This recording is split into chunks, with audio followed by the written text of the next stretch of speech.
Welcome to the program Global Weekly News, serial number 192.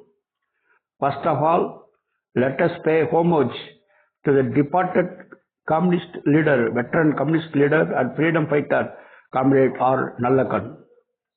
Comrades, first we go to Mexico. Jalisco New Generation cartel leader Mencho killed in Mexico. Mexico faced a wave of violence following the death of Mencho, the leader of Jalisco New Generation cartel. This cartel is the most powerful since it surpassed Sinaloa cartel in 2018, another organization that controls major drug and arms trafficking routes and whose conflict with the Jalisco cartel has caused thousands of deaths. The Jalisco cartel has been declared one of the 5 most dangerous criminal organizations in the world by the US government, which offered a reward of $1.5 crore as for information leading to the capture of its top leader, Mencho. The US State Department declared the Jalisco cartel a foreign terrorist organization present in almost all of Mexico. In addition to trafficking fentanyl, the group is involved in extortion, migrant smuggling, oil and mineral theft, and arms trafficking. On 22nd February, Mencho was wounded in a confrontation with the government forces and later on succumbed to his injuries. US government provided intelligence support to the Mexican government in the operation aimed at capturing El Mencho. El Tuli, the cartel's right-hand man, was also killed. El Tuli was coordinating roadblocks, vehicle fires, and attacks on military installations, government facilities, etc. He also offered $1,160 for each soldier killed by members of this criminal group. The state capital, home to some 50 lakh people, is completely paralyzed due to the dangerous situation. Several embassies in Mexico, including Spain, the United Kingdom, France, Canada, and the United States, have recommended to their citizens to remain in their homes following the outbreak of violence unleashed by the cartel.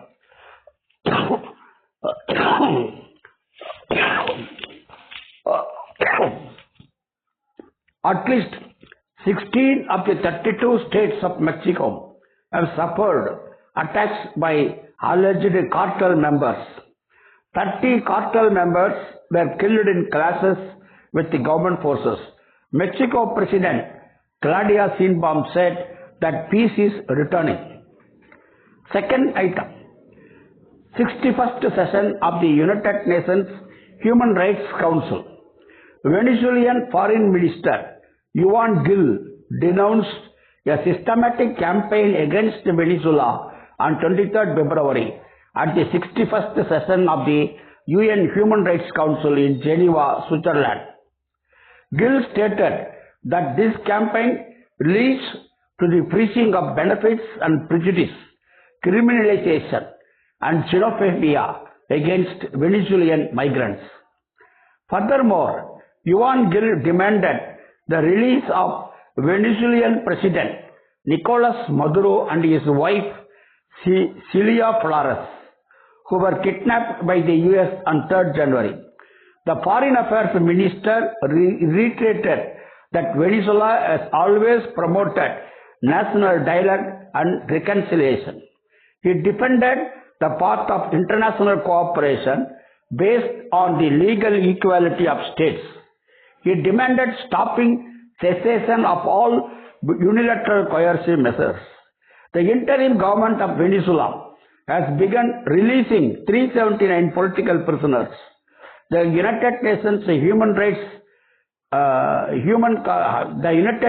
High Commissioner for Human Rights is in talks is in talks with the Venezuela to reopen its office in Venezuela, from which its staff were expelled in February 2024. The Venezuelan government has taken steps to temporarily resume cooperation with the High Commissioner, United Nations. Third, we go to Kenya, African continent. Kenyan communist leader objected. Booker Gesa Womol, the General Secretary of the Communist Party Marxist Kenya, was abducted and brutally tortured by officers of the Kenya Police Service on 23rd February.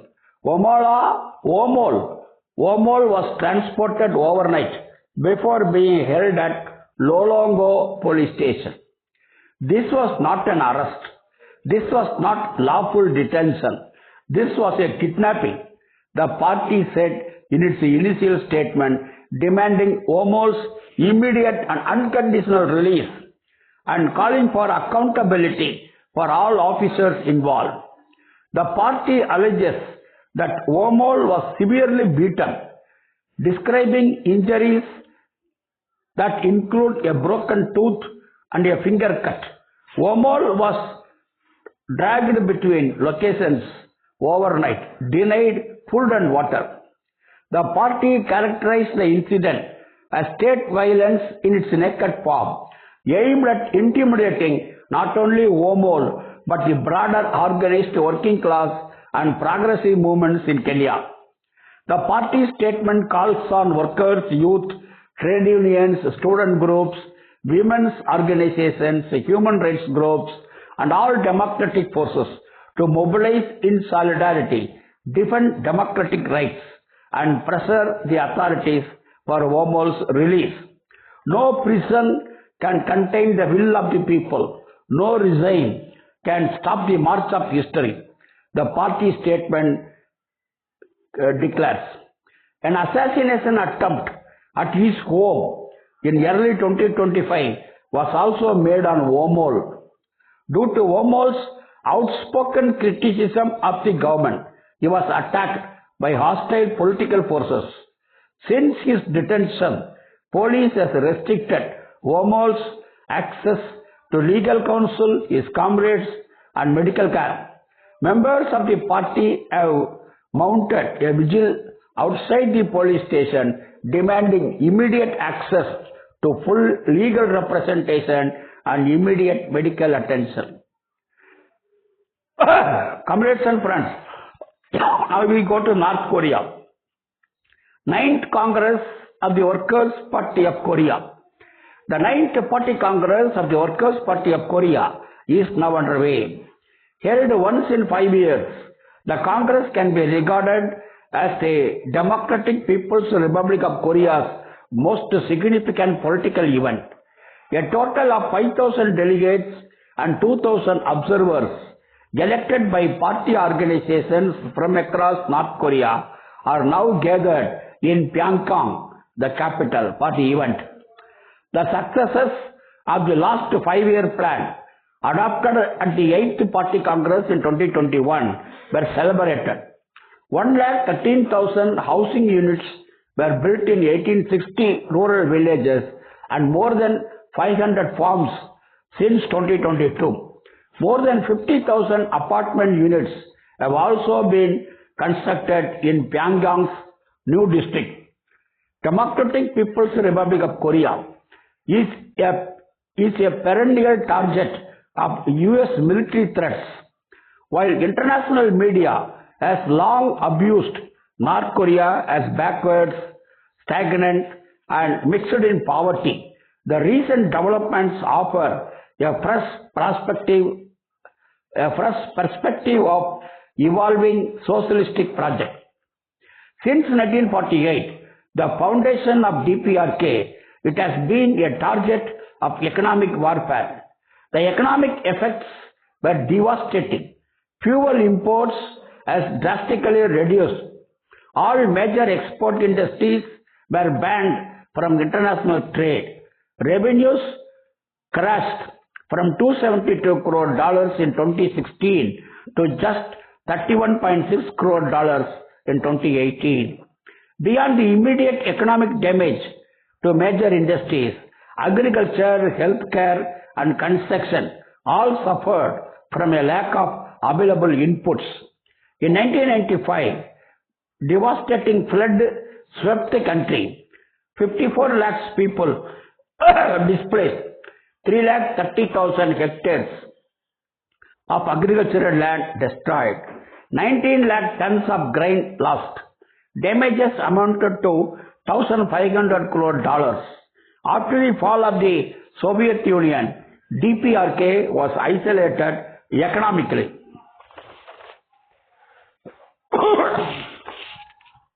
The country's historic emphasis as an independent industrial base and military self-sufficiency made many of its recent achievements possible.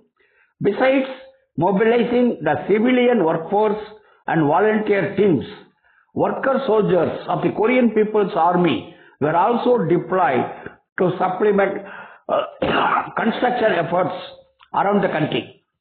The uneven development between the cities and the countryside will be addressed in a very short period of time. Next 5-year plan will seek to build upon recent successes and accelerate the DPRK's decisive drive towards comprehensive socialist development. Fifth item, comrades. 4 years of the war in Ukraine. Where does Europe stand? The war in Ukraine has entered its 5th year with scarce hopes for an end. European politicians bear much of the responsibility for the devastating situation faced by Ukraine's population. Yet, instead of advocating for a vibrant peace movement, they continue to promise new loans and military facilities.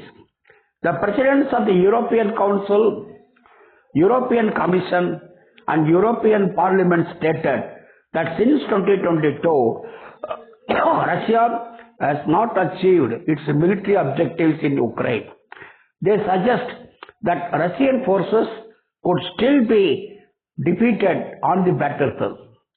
Russia's economy has not collapsed despite the European Union introducing almost 20 rounds of sanctions. Over the past 4 years, Ukraine has suffered significant damage to key infrastructure from electricity grids to hospitals in Russian attacks. As a result, thousands have spent this winter without heating in freezing temperatures. Meanwhile, public support for continuing the fighting has significantly declined.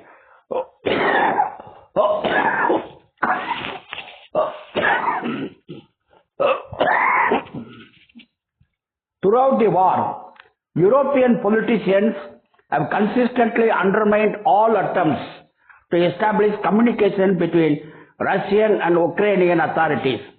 When European leaders speak of the 20,000 crore euros provided for support to Ukraine since 2022, they attribute more importance to funds for armament and refer less to rebuilding hospitals and power grids.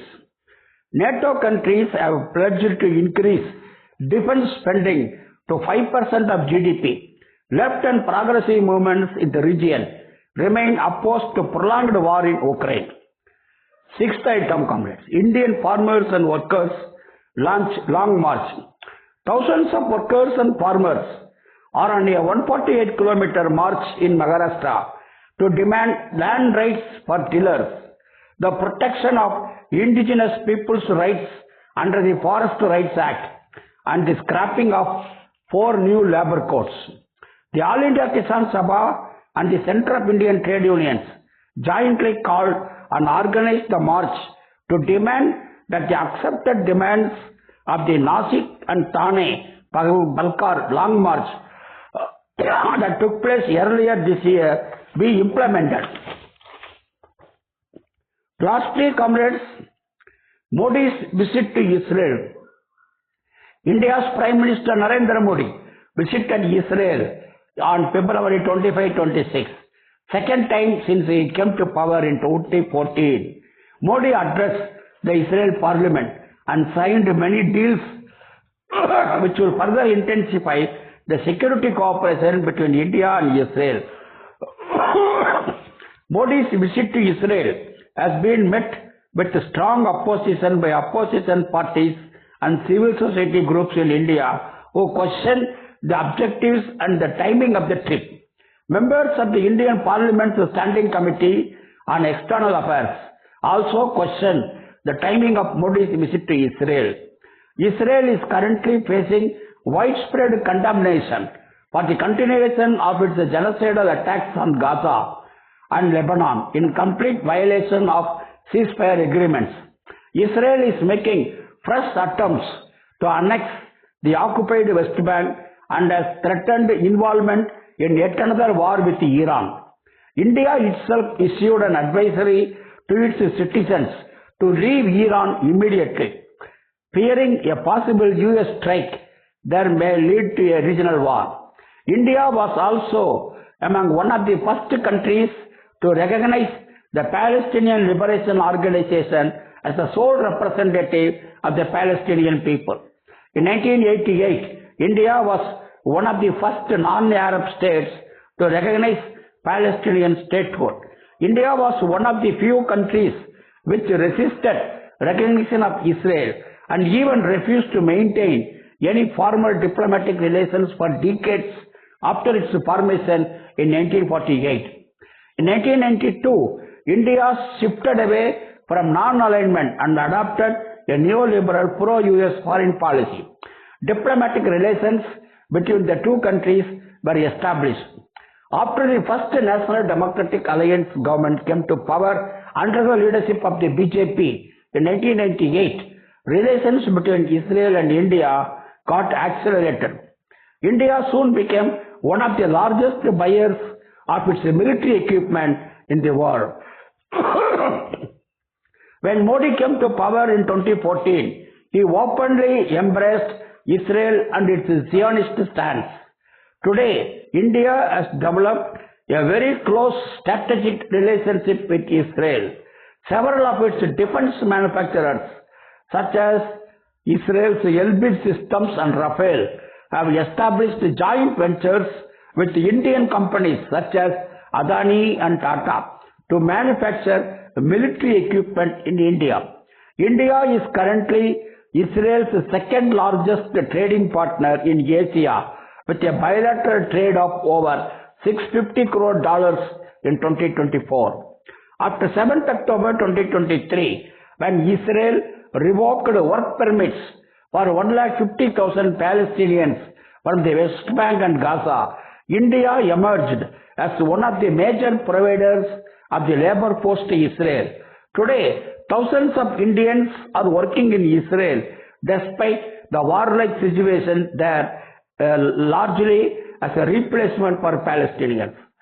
Comrade M.A. Baby, General Secretary of the Communist Party of India Marxist, called Modi's visit to Israel as a betrayal of India's anti-colonial legacy and long-standing support to Palestinians' right to self-determination.